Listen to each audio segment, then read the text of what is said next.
Vaitarna Bridge, connecting Safari with the major state highway number 4 and subsequently to the Mumbai-Ahmedabad highway, was constructed during the years 1985 and 1988. The bridge consists of 8 spans. The main spans are 45 meters each, while the end spans are 25 and 30 meters respectively. The total length of the bridge is 325 meters. The foundation of the bridge is a well foundation and the substructure consists of 7 RCC piers, P1 to P7. The superstructure consists of PSC box girders.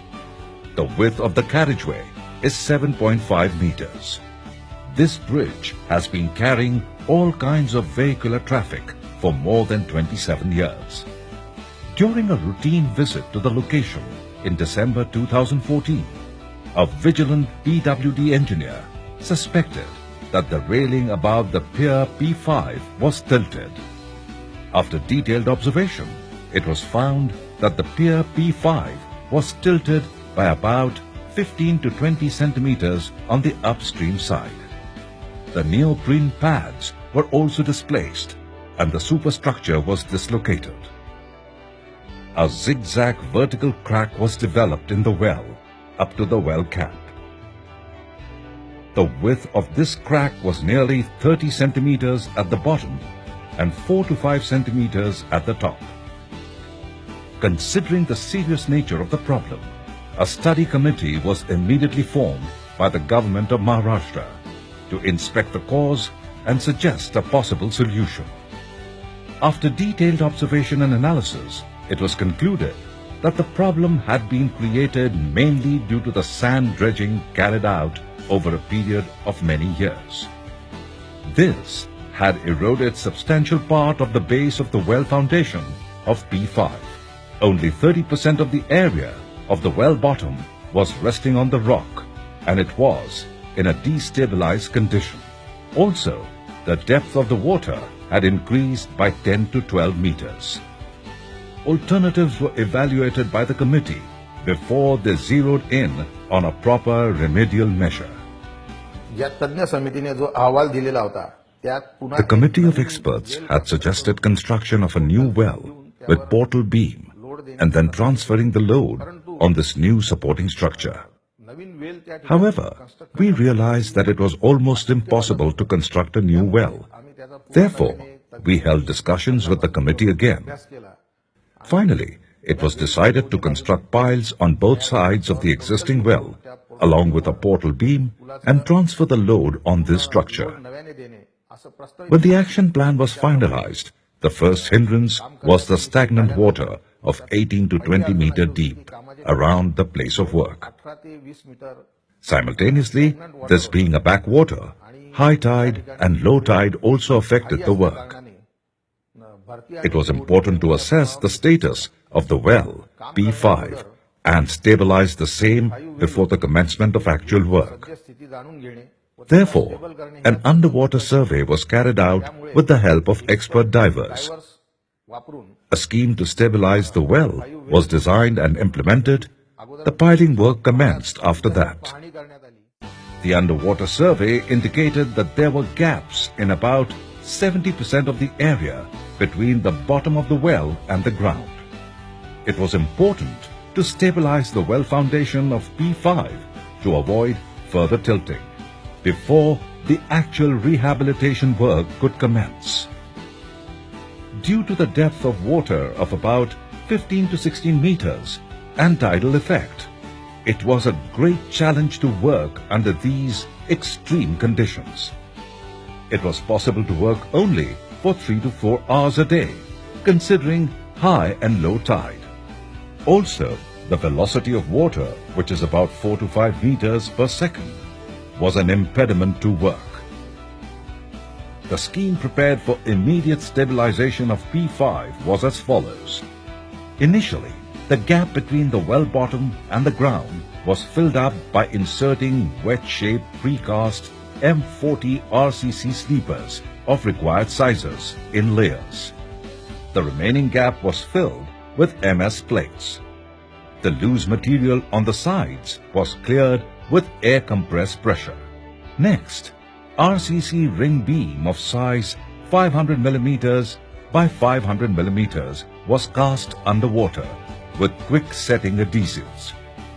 In the next stage, cement grouting was carried out at the bottom of the well with required pressure using mechanical equipment. The depth of the water was about 18 to 19 meters. Hence, expert scuba divers had to be engaged for this work. The stabilization was done to stop further tilting of the existing well and also to bring the existing tilting within the permissible limits as prescribed by IRC Code 78. After this, it was time to commence the rehabilitation work so as to provide alternative support to the superstructure and abandon the existing pier well. Accordingly, it was decided to provide RCC piles of 1200 mm diameter on both upstream and downstream side of P5. A total of 12 such piles were planned, with 6 piles on each side of the pier well, till the height of well cap. The average height of piles up to cap level was about 17 meters, while the socketing depth in rock was approximately 5 meters. Thus, the total height of a pile was about 22 meters. While socketing, it was important to keep the constant pace of execution, as due to hard rock, a pile excavation was about 20 to 22 centimeters per day or night during high tide and 25 to 30 centimeters per day or night during low tide. Hence, it took almost 15 to 20 days on an average to achieve 5-meter socketing depth for one pile. Considering the urgency of work, the piling was continued even during monsoon, except on high flood days. The pile cap was of suspended type with depth of 1.8 meters and weight of about 500 metric tons. The form work was designed in such a way that it provided supports from the pile itself. 52 steel bars of 32 mm diameter were used for reinforcement of piles. Circular monolithic RCC columns of 1500 mm diameter and 2250 mm height were cast over the pile cap to support the portal beams. Rectangular portal beams were cast except in the middle portion of the existing RCC pier.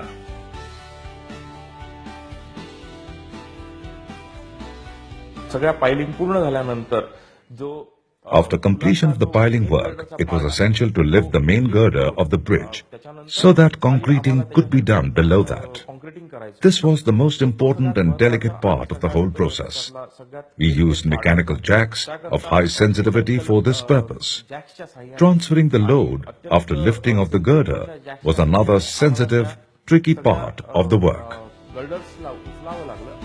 The superstructure was lifted by hydraulic jacks and was temporarily supported on portal beams. Later, the existing RCC pier was dismantled so as to cast the remaining portion of portal beam. After curing period of 28 days, the pedestals for bearing were cast and neoprene bearings were provided. Finally, the superstructure was lowered on bearings. During this period, the inspection of superstructure and external pre-stressing was carried out using different tests. Necessary repair works were carried out simultaneously based on the test results. All this was easier said than done. The challenging work of piling was continued even during rainy season with the help of marine work experts and scuba divers. The heavy rains in July 2016 led to the flooding of the Vaitarna river, which caused overtopping of the pontoon, leading to heavy financial losses. But all stakeholders were determined to accomplish the task. Everybody in the team, including the design engineers, PWD engineers, project consultant, and all the contractors worked in close coordination. The day-to-day monitoring, weekly progress reports, visits by experts, and a single-minded devotion to quality control naturally led to the completion of this challenging project with flying colors. The observation of one vigilant engineer was picked up by the top authorities at PWD with all seriousness.